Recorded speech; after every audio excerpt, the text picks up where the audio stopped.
संत शिरोमणि सेन जी महाराज की जय।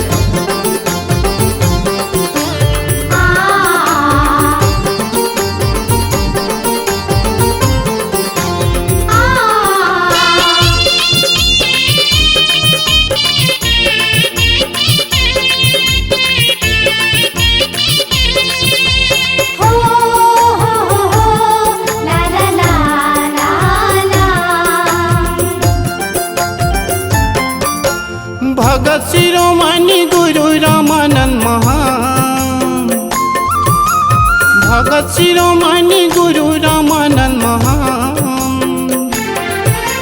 12 चेला सेन कबीरा, 12 चेला सेन कबीरा और दास के नाम।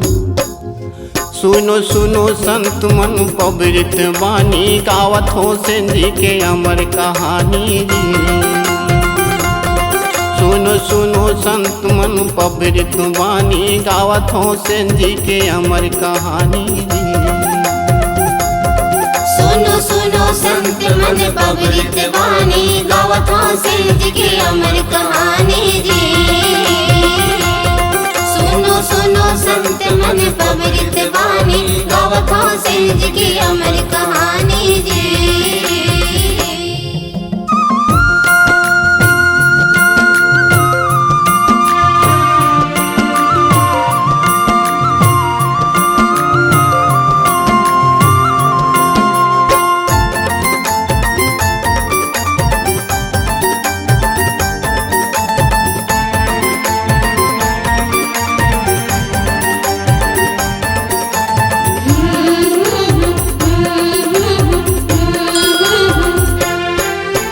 संवत 1357 के शुभ इतवार के दिन, संवत 1357 के शुभ इतवार के दिन, महीना बैसाखी और तिथि दुआस माँ सेन जी हा जन्म धरी।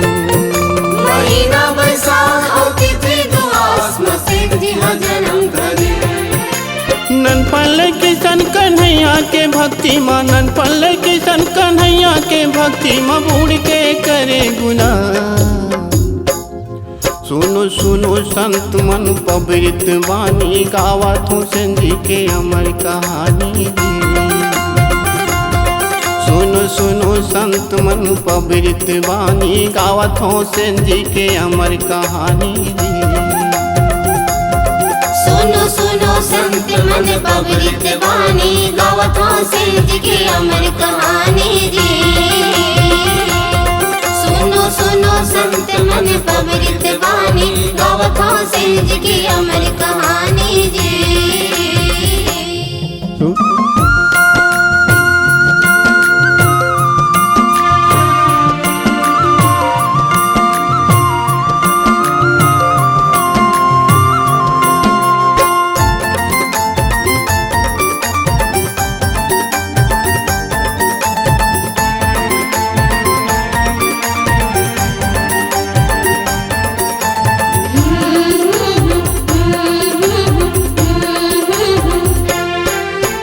राजा के चाकरी मजाए रोजाना, महल दुआरी अटारी।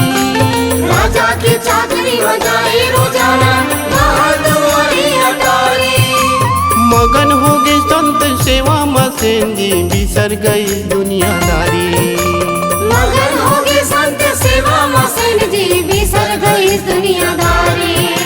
राजा के कोपले भगत बचाए बर, राजा के कोपले भगत बचाए बर, सेन रूप धरे घनश्याम। सुनो सुनो संत मन पवित्र वाणी, गावत हो सेन जी के अमर कहानी जी। सुनो सुनो संत मन पवित्र वाणी, गावत हो सेन जी के अमर कहानी जी। सुनो सुनो संत मन पवित्र वाणी, गावत हो सेन जी के अमर कहानी जी। सुनो सुनो संत मन पवित्र वाणी, गावत हो सेन जी के अमर कहानी जी।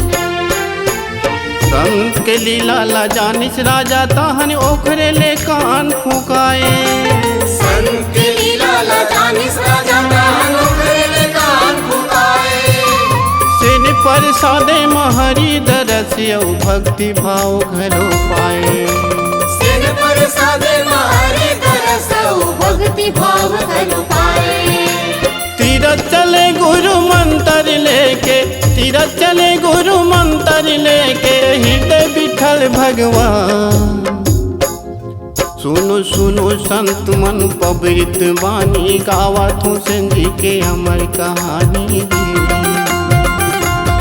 सुनो सुनो संत मन पवित वाणी गावत हूँ सिंधी के अमर कहानी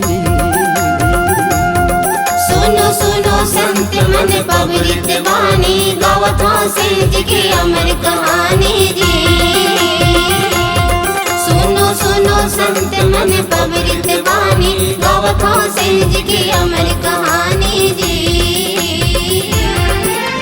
भगत शिरोमणि गुरु रामानंद महान भगत शिरोमणि गुरु रामानंद महान बारह चेला मसेन कबीरा बारह चेला मसेन कबीरा और दास के नाम सुनो सुनो संत मन पवित्र वाणी गावत हो सिंधी के अमर कहानी सुनो सुनो संत मन पवित्र वाणी गावत हो सिंधी के अमर कहानी सुनो सुनो संत मन पवित्र वाणी गावत हूँ सिंधी के अमर कहानी जी